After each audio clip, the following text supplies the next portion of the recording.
basically it projected really high capital returns very early on, very aggressive tax benefits.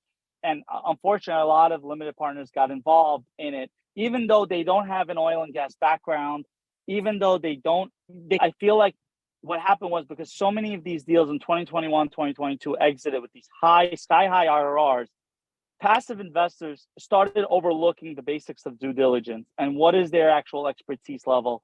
What are they good at analyzing? And I think because they skipped those steps and there were a lot of capital raisers out there. And when I talked to a couple of people that ended up not investing, the biggest red flag they mentioned was they knew more about, let's put it oil and gas, let's say, it's not exactly oil and gas, than the capital raisers themselves.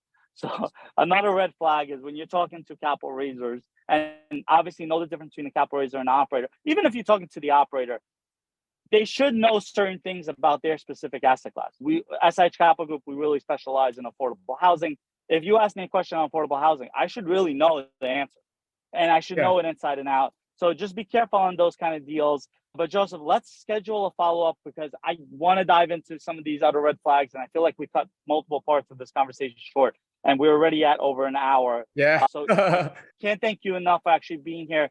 Last thing, why don't you just tell us where are people who listen to this webinar, where they can find talking to you? I know you're a relationships guy, so you're not, if my investors get on the phone with you, they're not going to be hearing about Break of Day Capital investments day one. It's about building long-term relationships. So where can our investors, get to know more about you, Joseph, and build our relationship with you? Sure. It's very simple. I would love for you to contact me at joseph@breakofdaycapital.com. I want to have a personal conversation with you, not because I want to tell you about what we do at Break of Day Capital. That's only if you want to know. I'm an investor first and foremost, and I don't know what I don't know. And so it's really interesting. I love networking. You never know what you're going to learn from other people and just from sharing. And in fact, I just want to give a shout out to Preston. I just noticed that I actually just talked to him a couple of days ago when we had such a great conversation, just connecting about passive investments and syndications.